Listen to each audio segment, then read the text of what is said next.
सभी हम लोग जानते हैं कि 200 वर्षों में इस तरह की महामारी देखने में नहीं मिली है जो पूरे विश्व को अपने जकड़ में जकड़ ले और हर व्यक्ति अपने घर में इस तरह से स्थित हो गया जैसे वो कैद खाने में हो। परमात्मा की लीला अद्भुत है। वो परिंदे को आकाश में उड़ने की भी शक्ति देता है और वही एक चींटी को भी भोजन और जीवन देता है। लेकिन उसी परमात्मा की ये भी लीला है कि कभी कभी एक पूरे हाथी को एक छोटी सी चींटी उसके कान में पहुंचकर जमीन पर गिरा देती है। कभी कभी हम कितने भी बुद्धिमान शक्तिवान क्यों ना हों, परिस्थितियां हमको जकड़ लेती हैं। विचित्र खेल संसार के हैं। भगवान के प्रति हमारी ये श्रद्धा जरूर रहनी चाहिए कि हम सब इस संसार में अपने कर्मों से बंध करके आए और अपने कर्मों को करते करते ही अपने कर्म बंधन को काटकर इस संसार के दुखों से मुक्त हो सकते हैं, क्योंकि जाल में उलझे हुए हैं। एक एक कर्म हमें इस तरह से बांधता है जिस तरह से मकड़ी का जाला। जाले में फंसा हुआ व्यक्ति इस तरह बंध जाता है कि कहीं वो मोह में फंसा हुआ है, कहीं वो अपनी आसक्ति में फंसा हुआ है। परिस्थितियां उसको रुलाती रहती हैं, दौड़ाती रहती हैं। उसको लगता रहता आने वाला कल उसके लिए बहुत बेहतर हो जाएगा, लेकिन हर कल की चुनौतियां और सामने आ जाती हैं। इसलिए उसी की तरफ चलना चाहिए जिसकी तरफ चलने से हमारी परिस्थितियों से लड़ने की ताकत हमें मिलती है। ये जो मुसीबतों के ताले हैं, इनकी चाबी जहाँ से मिलती है, हमें वो बुद्धि जहाँ से मिलती है, जहाँ से हम अपने उलझनों को सुलझाते हैं।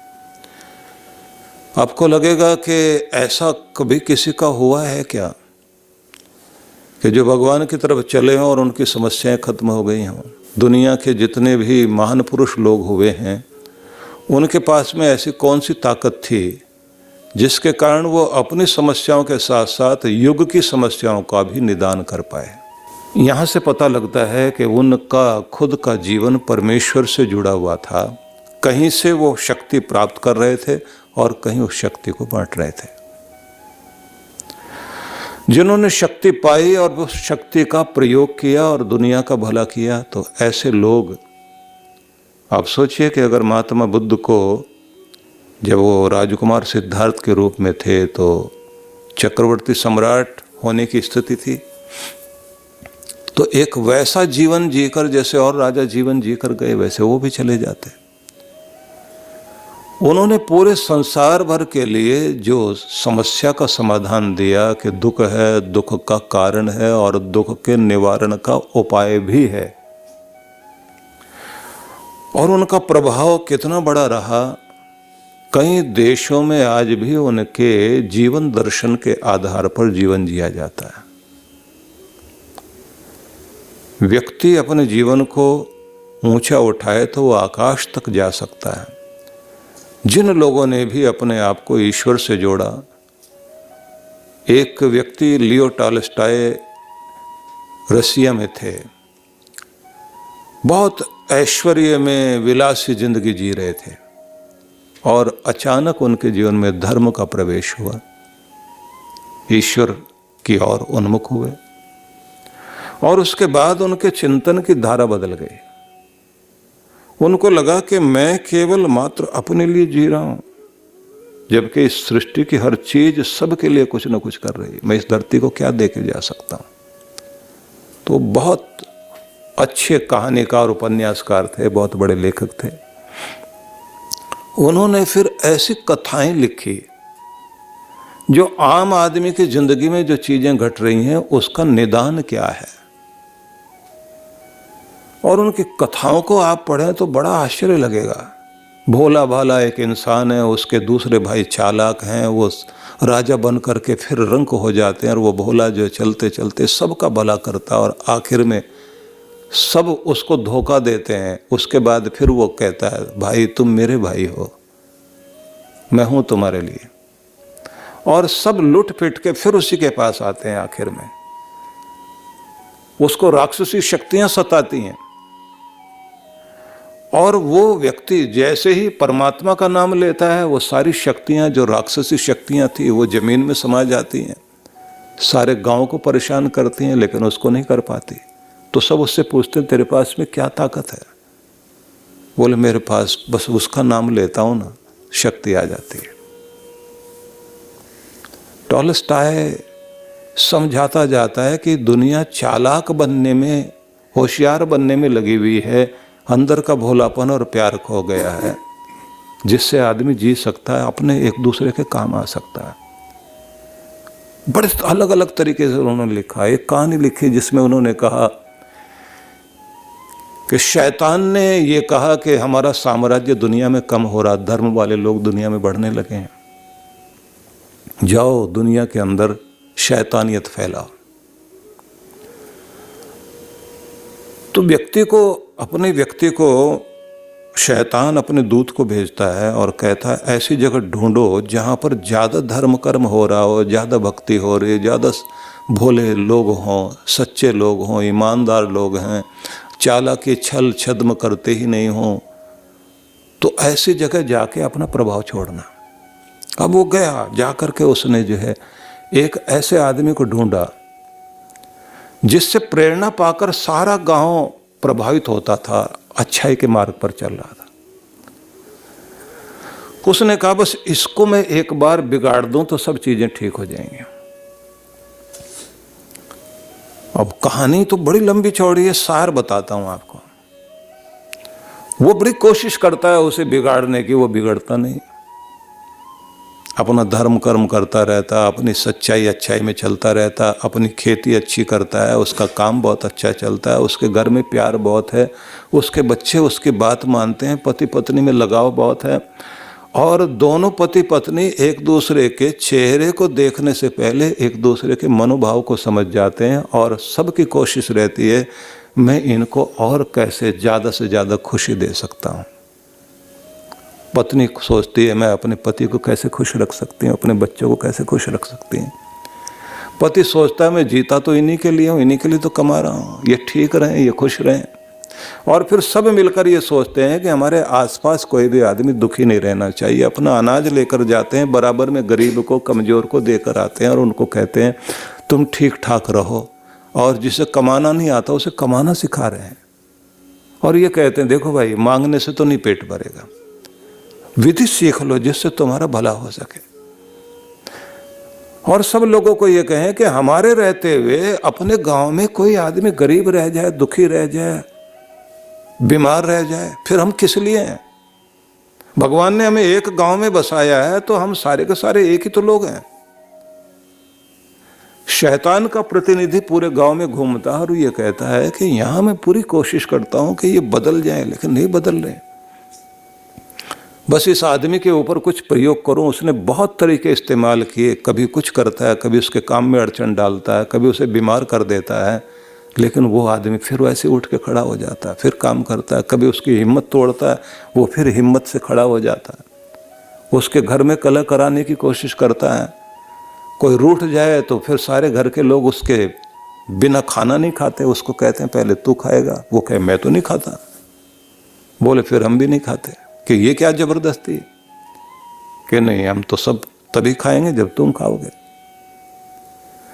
और आखिर में उसकी नाराजगी दूर हो जाए, उसे लगे कि इतने प्यार करने वाले लोग जहां रहते हों वहां मुझे नाराज होने का हक नहीं है। शैतान के प्रतिनिधि ने बहुत कोशिश की कि सब भी कुछ गड़बड़ कर दूं मैं, नहीं हो रहा। वो वापस गया और आकर उसने कहा कि देखिए मैं थक गया हूं, बात नहीं बन रही। उसने अपने दूसरे को, तीसरे को, सीनियर को भेजा, वो भी सब लौट के वापस आ रहे हैं। वो पूछते हैं इनके अंदर है क्या? बोले धर्म बैठा अंदर, भक्ति बैठी है, सच्चाई बैठी, सज्जनता बैठी, वो नहीं निकलती। और टॉलस्टॉय ने फिर यहाँ कहानी में मोड़ दिया। वो कहता है उसने अपने आदमी से कहा कि देखो एक काम करो, तुमने सारे फंदे अपने इस्तेमाल किए, अब मैंने एक दवाई बनाई हुई है, ये लेके जाओ। बोले इसमें क्या है?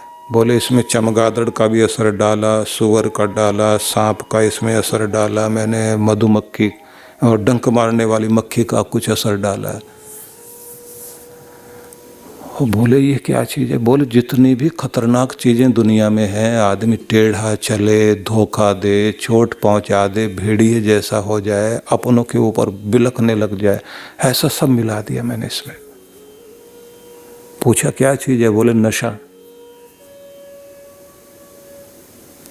इसे लेके जाओ तुम और उसके सामने ऐसे दिखाओ कि भाई बड़े लोग जो हैं वो लोग ये लेते हैं और तू भी बड़ा हो जाएगा। और एक पार्टी आयोजित करना शहर में और खूब नाच होना चाहिए और वहाँ पर इसको अमृत कह करके पिलाना थोड़ा थोड़ा। अब कहानी बड़ी अलग तरह से लिखी, उन्होंने बहुत लिखा। मैं इसलिए कहना चाहता हूँ कि एक आदमी अपनी ज़िंदगी में बहुत पैसा कमाते हुए अपनी ज़िंदगी जी रहा था और उसके बाद वो समाज बदलने के लिए लग गया, क्योंकि उसकी ज़िंदगी में धर्म आ गया। अब उसका दिमाग कुछ अलग बदल गया है, अब वो समाज को एक अलग तरह से लिख करके दे रहा है कुछ। इसलिए मैंने वहाँ का उदाहरण लिया और कहते हैं कि उन्होंने उस शैतान के जो सीनियर प्रतिनिधि था शैतान का, वो आया और वो दवाई लेकर आया और उसने एक पार्टी आयोजित की, खूब बड़ी पार्टी हुई, गाना वाना नाचना हुआ, उसमें जो है बड़े बड़े लोग बुलाए गए। उन सबको बुलाने के बाद कहा कि बस ये एक अमृत नया निकला है और उसको गा गा कर नाच नाच के विज्ञापित किया गया। तो सब लोगों ने कहा भी थोड़ा थोड़ा ले लें। लिया सबने, उसको भी पिला दिया गया जो आदमी बहुत भला था, जिसके कारण धर्म फैला हुआ था, अच्छाई फैली हुई थी। अब वो घर में गया है, बड़ा अजीब तरह से बड़बड़ाता हुआ घर में गया, दरवाजा जोर से खोला उसने, जूते उठा के पटके, अजीब अजीब तरह की हरकत करे। अब घर के सारे लोग उसके पास आ गए कि आज लगता है इनकी तबीयत ठीक नहीं, कोई पंखा करे, कोई उनकी सेवा करे। वो कहे हट जाओ पीछे। सब लोग रो रहे हैं, इनको क्या हो गया? अब वो उनको रोता देखकर और गुस्सा करे, दिमाग खराब है तुम लोग का, आज ही तो शान से जीने की बात आई, सिर का भार हल्का हो गया। और कहानी में उसने बहुत अलग तरह की बात लिखते लिखते आखिर में ये कहा कि स्थिति यहाँ तक हो गई, वो रोज उस दवाई को लेता है और फिर वो दोस्त घर में आने लग गए जो उस दवाई को इकट्ठे मिलके पीते हैं। अब उस नशे वाले ड्रिंक को सब लोग लेने के लिए इकट्ठे बैठते हैं। अब पत्नी से कहा गया तुम परोसो, और ये क्या कपड़े पहन रखे, ढंग के कपड़े पहनो ना। मॉडर्न लोग कैसे पहनते हैं, उनका उठने बैठने का वो कैसे चीयर्स करते हैं, वैसे करो। और पत्नी कहा आपको शर्म नहीं आ रही है? बोले तुझे देख करके लोग क्या कहते हैं, सोसाइटी में मुंह करना नहीं आता, खड़ा नहीं होने आता तुम्हें, तुम क्या हो? बड़े लोगों की बात और होती है, इतने बड़े बड़े लोग कभी हमारे घर में आए? और पत्नी ने बात नहीं मानी, उसने कहा आपने तो शर्म हया बेच खाई, आप तो न जाने कौन से क्या हो गए हो, मेरी माँ के संस्कार मेरे। बोले तुम्हारे सब के सब जो है बैकवर्ड क्लास, उनके संस्कार बताते हो, वो कहाँ के लोग? और बोतल उठा के इसने पत्नी के सिर पे मार दी, खून खून बह गया। बच्चे भी डर के दूर खड़े हो गए, किसी को भी उठा के फेंकने लग जाए, दोस्त वोस्त भाग गए कि तो खून खराबा हो गया यहाँ। तो स्थिति बदली है। सवेरे नशा उतरा, पत्नी ने जो है अपने सिर पर पट्टी बांध रखी, चेहरा उसका खून से सना हुआ, फिर भी वो जाके अपने पति की सेवा करते हुए कहती है आपको क्या हो गया? मेरे घर में देवता रहता था, आज उसको क्या हो गया? आपकी तबीयत ठीक नहीं तो हम तो जानते हैं आप तो ऐसे हो ही नहीं। अब वो रोने लग गया और उसने ये कह दिया कि मुझे नहीं समझ में आता मुझे क्या हो जाता है वो जो दवाई पीता हूँ मैं। छोटा सा उसका बेटा आकर के कहता है कि पापा हम लोग यहाँ से निकल जाते हैं, हम गरीब रह लेंगे, झोंपड़ी में रह लेंगे, हमें बड़ा आदमी नहीं बनना,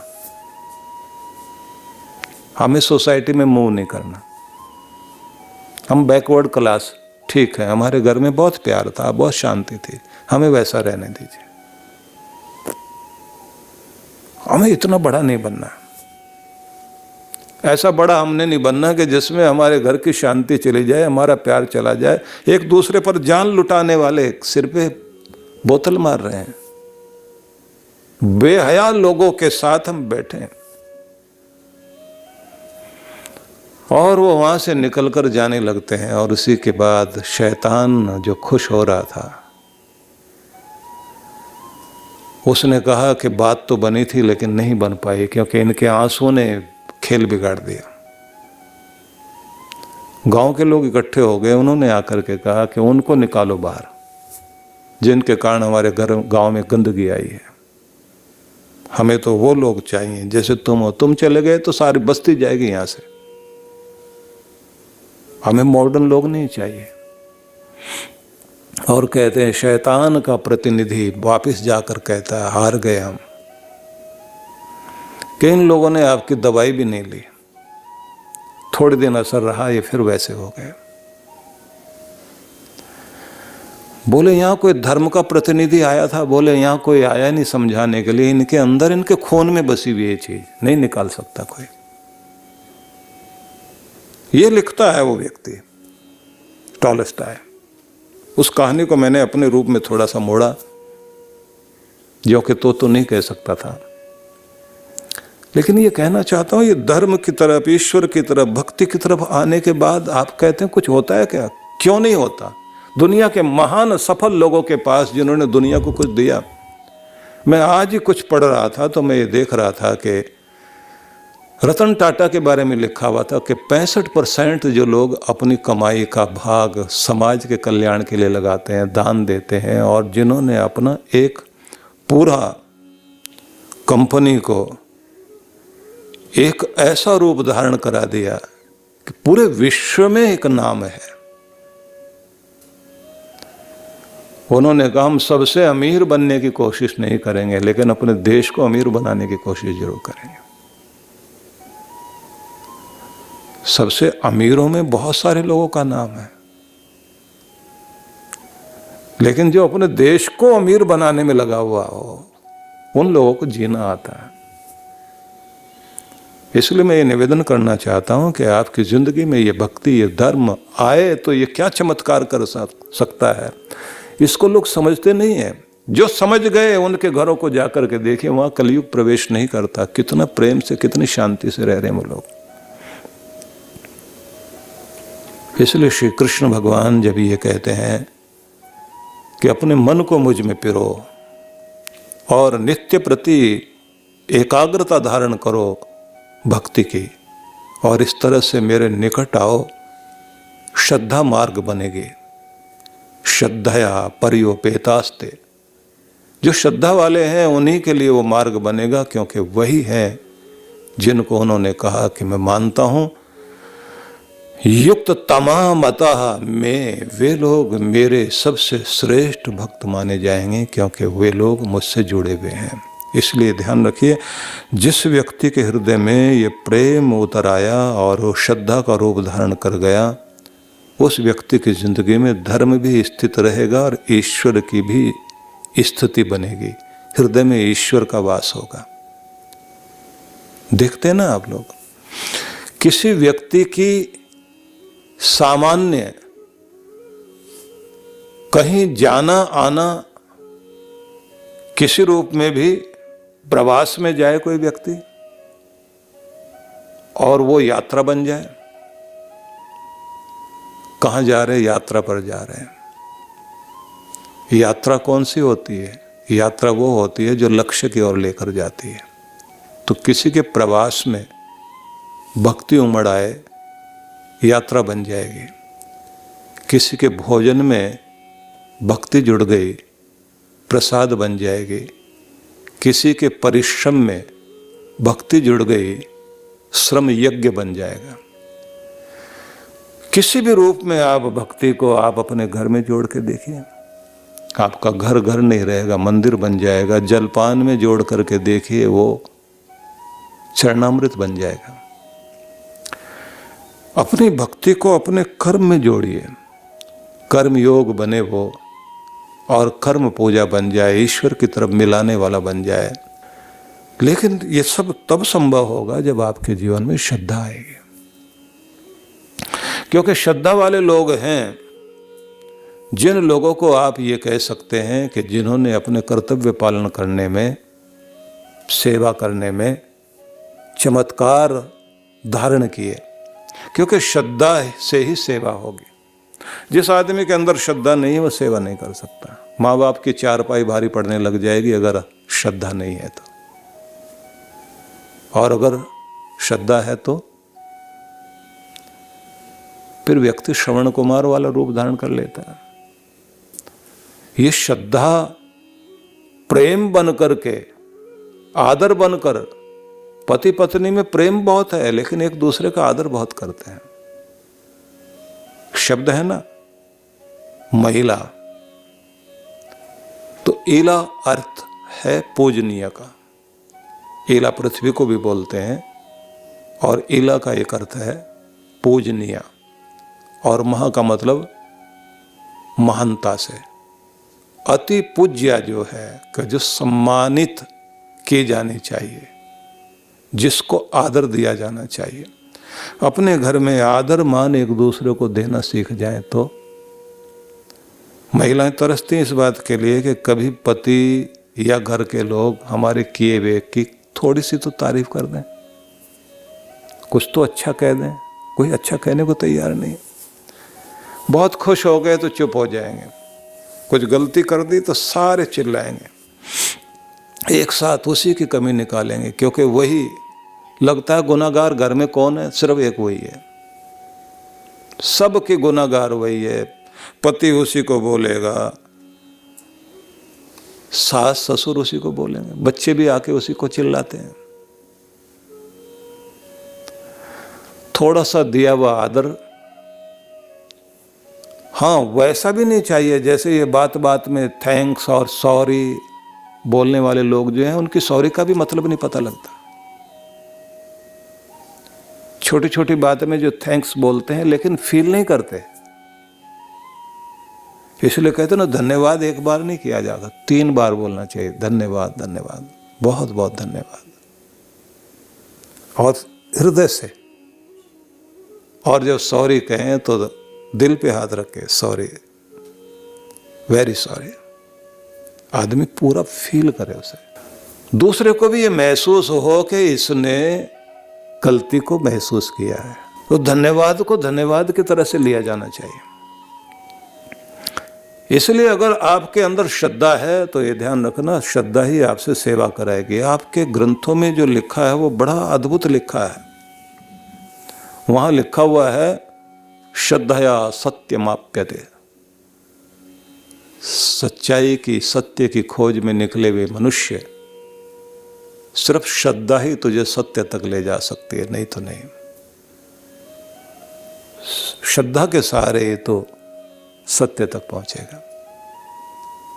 श्रद्धया विंदते वसु, जीवन का कीमती मूल्यवान धन जिससे तुम्हारा जीवन धन्य हो सके, श्रद्धा से ही मिलेगा। जीवन को धन्य बनाने के लिए कहते हैं श्रद्धा ही आंख बन जाती है मनुष्य की।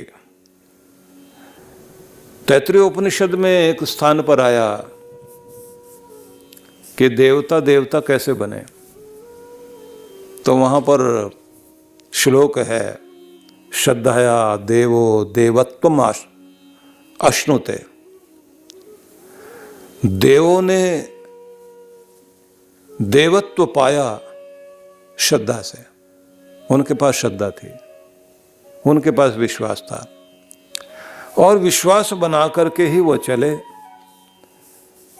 क्योंकि जिनके पास देवत्व है वो देने की भावना रखेंगे। इसलिए जो उपनिषदों में उदाहरण आता है कि प्रजापति ने अपने दोनों असुर को और देवताओं को बुलाया, बुलाने के बाद कहा, एक जगह तो वर्णन आता है ना कि भगवान के 3 संतान, मतलब देवता, मनुष्य और असुर, तीनों को बुलाकर द का उपदेश दिया।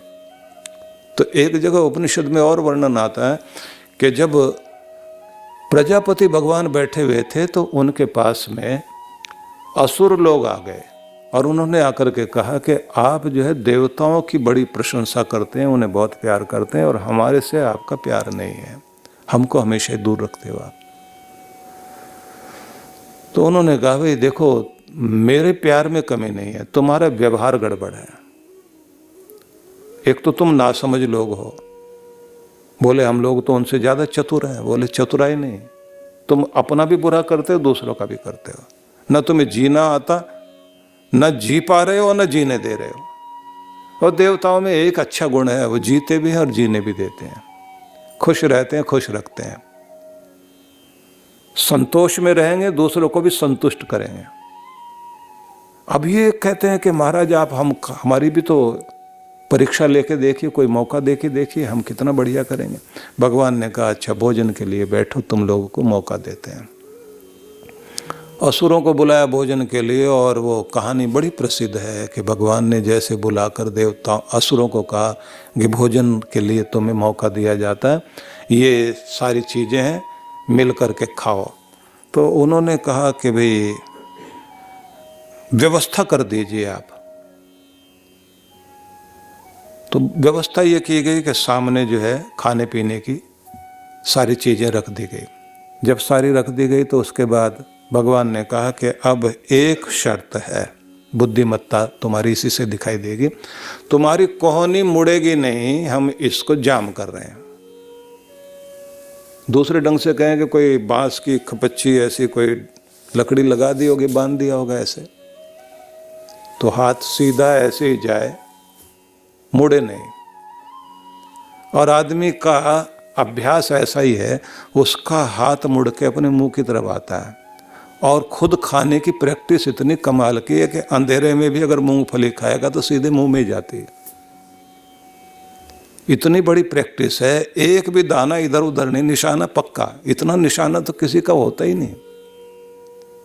जो शार्प शूटर की बात करते हैं ना, तो वो असली वही है, लिया दाना ऐसे दिया और मुंह में जाता सीधा।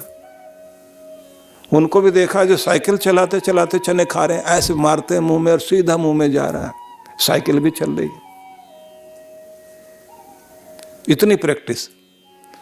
अब हाथ बांध दिया तो हाथ मुड़े ही नहीं। भगवान ने कहा कि अब खाओ तुम लोग। अब खीर की कटोरी उठाई और ऐसे लेके गए और मुंह ऊपर से किया, ऐसे ऊपर से गिराए तो पूरे चेहरे पर खीर गिरे। दूसरा हंसे और वो कह के हंसता क्यों है? बोले हाल देखो क्या बना रखा। अब इसने लात मारी, उसको दूर गिराया। अब मारपीट शुरू हो गई। एक ने लड्डू ऊपर से डाला, एक ने दाल डाली, किसी के नाक पर, किसी के चेहरे पर। और थोड़ी देर में वो लड़ते भिड़ते हुए, उन्होंने खाया तो कुछ नहीं, सारे बर्तन फेंक दिए, एक दूसरे को लात वात मारी। उसके बाद में कहा रुको, ये हमारे साथ चालाकी हुई है। भगवान जो है परीक्षा नहीं ले रहे थे, हमको नीचा दिखा रहे थे। हर कोई हमको ही नीचा दिखाता है। अब हम उनको कहते हैं बुलाओ देवताओं को, देखते हैं वो क्या करते हैं। देवताओं को बुलाया गया और राक्षस बोले इनका भी वही हाल करना जैसे हमारा हो। भगवान ने कहा ठीक है। सबके सामने वैसे थाल रख दिए गए और सबको कहा गया सामने बैठ जाओ, और सबके हाथ जाम कर दिए गए। देवता लोगों ने कहा कि जिन के कारण ये आज का अन्न जल मिला है, उन प्रभु के प्रति आओ सब मिलकर प्रणाम करें। और बोले सबसे ऊपर वही है, हाथ ऊपर ले जाओ। तो सबने हाथ ऊपर लेकर गए, ऐसे हाथ सीधे हैं तो सीधे हाथ ऊपर गए और वहीं से प्रणाम कर रहे हैं। फिर ऐसे लेकर के गए और बोले दंडवत करने की तो स्थिति नहीं है, बस ऐसे ही यहीं से सिर झुका लो और प्रणाम करो। अब असुर देखकर वहीं से कह रहे ड्रामा हो रहा है, अच्छा सा ड्रामा हो रहा है। चापलूस लोग हैं, देखते हैं अभी खाएंगे तब पता लग जाएगा।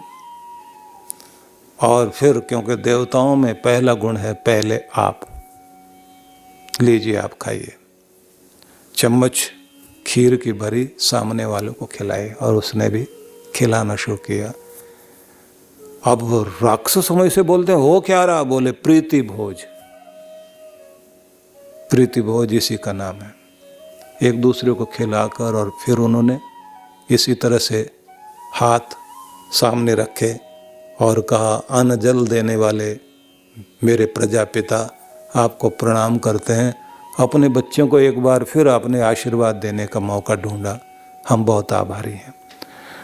अब प्रजापति भगवान ने कहा, ठीक है तुम जाओ। राक्षस लोग सामने आ गए, बोले ये ट्रिक तो हम भी कर सकते हैं, हमको एक मौका दो। भगवान ने कहा कि तुम लोगों की आदत नहीं, अभी भी तुम किसी न किसी के मुंह में या नाक में चम्मच जरूर मारोगे, लड़ाइयाँ हो जाएंगी फिर, क्योंकि तुम्हारे स्वभाव में नहीं है। इनके स्वभाव में है। तुम्हारा नरक तुम्हारे कारण क्यों बनता है? क्योंकि तुम्हारे दिल में नरक बसा हुआ है। तुम मेरी संतान होकर भी मुझसे दूर क्यों हो? और उसके बाद वही मंत्र, दृष्ट्वा रूपे व्याकरोत सत्यानृत्य प्रजापति, भगवान ने देख लिया, प्रजापति ने देख लिया कि दो तरह के मनुष्य इस दुनिया में हैं, जिनके अंदर झूठ देखा, चालाकी देखी, छल कपट देखा, भगवान ने उनका विश्वास छीन लिया। और जिनके अंदर सच्चाई, अच्छाई, भलाई देखी, भगवान ने उनको विश्वास दे दिया और ये कहा, जाओ इसके सहारे जियो। और यही है वो श्रद्धा जिसके आधार पर इंसान ऊंचा उठा करता है। इसी से कहा गया कि तुम इस श्रद्धा के द्वारा ही सब कुछ पाओगे। और जिस व्यक्ति की अपने घर में अपने माता पिता के प्रति और सारे रिश्तों को जोड़ करके जिसकी श्रद्धा अपने गुरु के प्रति है और उस गुरु की प्रेरणा को लेकर के उसके द्वारा दी गई विधि में श्रद्धा रख करके जो नियम पूर्वक बैठने लग जाता है, कहते हैं उसे ईश्वर की कृपा पाने में देर नहीं लगती। और कभी समय ऐसा आता है कि दर्शन देने के लिए भगवान सामने समक्ष आ जाते हैं। इसलिए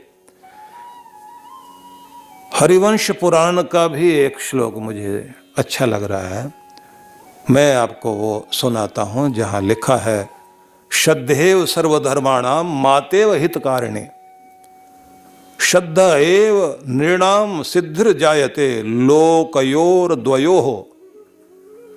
माता की तरह इस दुनिया में तुम्हारे लिए हित करने वाली अगर कोई चीज है तो केवल तुम्हारी श्रद्धा है। मां जो हर पल अपने बच्चे के लिए त्याग भी करेगी तो उस त्याग में भी वो दुखी नहीं होती। मैंने इसके लिए नींद कुर्बान की, मैंने इसके लिए जागी हूं, वो जाग के दुखी नहीं होती, आनंदित होती है।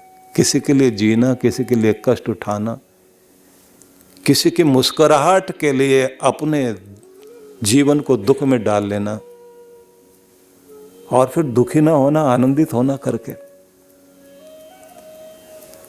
तो ऐसा रूप मां का है। त्वम हीना पिता वसो त्वम माता शतक्रतो बभूवित है, वेदों में मंत्र है। हजारों तरह के उपकार करने वाली मां का रूप भगवान तुम ही हो। तो मां जो है श्रद्धा है, उसे कहा गया है, जिसको आप लोग श्लोक में पढ़ते हैं ना, भवानी शंकरो वंदे श्रद्धा विश्वास रूपिणो। माँ पार्वती श्रद्धा है, शंकर भगवान विश्वास है। तो श्रद्धा से ही व्यक्ति को ये लोक सुधरेगा और परलोक सुधरेगा। तो इससे क्या क्या चीज़ें होती हैं, तो शीघ्रता से सुन लीजिए। श्रद्धा से ही सेवा, श्रद्धा से साधना, श्रद्धा वाला ही क्षमा करेगा, श्रद्धा वाले के हृदय में दया उपजेगी, श्रद्धा वाला संतोषी होगा, श्रद्धा वाला नियम वाला बनेगा, श्रद्धा वाला ही तप करने के लिए जाएगा, श्रद्धा वाला ही गुरु का लाडला बनेगा और श्रद्धा वाला ही परमात्मा की कृपाओं को, अनुग्रह को पाते हुए इस दुनिया में पूज्य हो जाएगा। तो इस पर भी विचार करना हमने, लेकिन हमारे पास तो समय नहीं रहा। पर मैं एक बात बताना चाहता हूँ, हमारे देश में ऐसे बहुत सारे तीर्थ हैं जिनमें किसी व्यक्ति की तपस्या और उसकी श्रद्धा का चमत्कार दिखाई देता है। पंढरपुर के बारे में आप लोग सुनते हैं, महाराष्ट्र में है, लाखों लोग जाते हैं वहाँ पर, रोज वहाँ मेला भरा रहता है। और कभी कभी तो जब पालकियाँ निकलती हैं, यात्रा निकलती है, हजारों हजारों लोग उस यात्रा में जा रहे होते हैं। लेकिन याद कीजिए उस पुंडलीक को जिसका जीवन कालिमा से भरा हुआ था और इतना कि ऐसा तो पतित व्यक्ति कोई होता भी नहीं। और एक समय ऐसा आया, क्योंकि माता पिता को उसके व्यवहार के कारण माता पिता छोड़कर चले गए थे, उसने तो पत्नी का मंगलसूत्र भी ले जा करके वेश्या को दे दिया था। अपने बच्चे का, दूध पीते बच्चे का चांदी का कटोरा छीन के लेकर गया और जा करके वो भी वेश्या को दे आया था। और फिर जीवन बदला तो जब घर में कुछ भी नहीं रहा और उसकी पत्नी ने कहा, क्योंकि उसकी पत्नी बहुत अच्छी थी, उसने जो है साथ नहीं छोड़ा,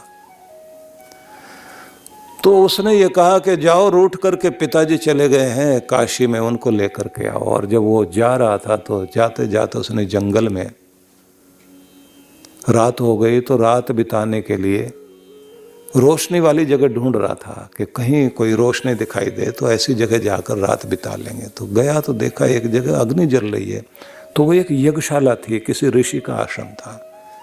वहाँ जाके बैठ गया, खंबे के साथ सिर लगा करके सो रहा है। रात्रि में लाइट उठती है, लपट उठती है यज्ञशाला से, और थोड़ी थोड़ी राख बाहर बिखर रही है। बस वहीं वो सिर लगाए खंबे के साथ बैठा हुआ है, और अचानक उसको दिखाई दिया कि कोई आवाज़ आ रही है, कुछ महिलाएं कुछ काम कर रही हैं। रात को 2-3 बजे होंगे। देखा तो सफाई हो रही है, काला शरीर दिखाई दे रहा, 3 महिलाएं हैं, और जैसे जैसे वो सफाई करती जाती हैं उनके अंदर से कुछ परत सी उतरती है, जैसे वो पानी डाल के साफ करती हैं, उनका रंग बदलता जाता है और एकदम वो इतने सुनहरे रंग की हो गई। ये भागता है पीछे जाकर कहता है कि आप लोग कौन हो? और वो पीछे मुड़ के देखती नहीं, वहीं से आवाज़ देती हैं और कहती, पुंडलीक तुम सही रास्ते पर जा रहे हो, अपने पिता को मनाओ और घर लेकर आओ, तुम्हारी दुनिया बदल जाएगी। अब ये कहता, आपको मेरा नाम कैसे पता है? बोले, हमको सब कुछ पता है। फिर एक बात मैं जानना चाहता हूँ, ये बताओ कि तुम्हारा शरीर जो है वो सोने जैसा बनता जा रहा है, तुम्हारे शरीर के अंदर से रोशनी निकल रही है, और उससे पहले तुम काली काली थी। उन्होंने कहा, तुम हमारे बारे में जानना चाहते हो? मैं गंगा, ये यमुना, और ये जो बीच वाली है ये सरस्वती है। सारी दुनिया के पाप हम लोग धोते हैं, और सारा दिन पाप धोते धोते काले हो जाते हैं, और फिर हम ऋषि के आश्रम में यहाँ आते हैं, यहाँ सफाई करते हैं। यहाँ सेवा करने से जो है ना हमारे अंदर की कालिमा दूर हो जाती। हमें भी तो अपने को पवित्र करना होता है ना। जैसे अपने यहाँ कहा जाता है कि हर व्यक्ति को जिंदगी में हर साल कोशिश करनी चाहिए चांद्रायण तप करे, नहीं तो जीवन में 2-4 बार तो जरूर करे ना, जिससे उसके अंदर शोधन हो सके, पूरा पवित्र हो सके। अब वही पुंडलीक है जो पिता को मना करके लेकर के आया, और उसके बाद में अपने घर में बैठा है और अपने पिता की सेवा कर रहा है, और कृष्ण भगवान दर्शन दे गए। और फिर उसके बाद जब उन्होंने दर्शन दिए, कमर में ऐसे हाथ लगाकर खड़े हुए हैं कृष्ण भगवान, और कहते, तूने मुझे बुलाया, मैं आ गया हूं, तो मेरी सेवा कर, मुझे बता तो सही मैंने कहाँ खड़ा होना है। तो एक ईंट थी, उस पर कह दिया कि आप यहां खड़े हो जाओ। महाराष्ट्र में वीट बोलते हैं ईंट को। वीट पर जो खड़ा हुआ वो विट्ठल कृष्ण, कमर में हाथ रखे हुए। वो कहते हैं, बांसुरी बजाओ? बोले, पिताजी सोए हैं, अभी बजा मत देना, नहीं तो जाग जाएंगे, उनकी सेवा से तो आए हो। उसके बाद वो कहते हैं, ये तो सो रहे हैं, मैं जाऊंगा। तो बोले, जा तो रहे, एक काम करना, पिताजी आपका नाम बहुत जपते हैं, उनको आपकी निशानी रह जाए तो अपनी मूर्ति छोड़ जाना। यहाँ वो मूर्ति वहाँ वैसी की वैसी है, कमर पे हाथ रखे वैसे, उसके दर्शन करने के लिए लोग जाते हैं। ये सेवा क्या क्या कर देती है आदमी के जीवन में। अगर श्रद्धा वाला व्यक्ति है तो क्या कुछ हो सकता है।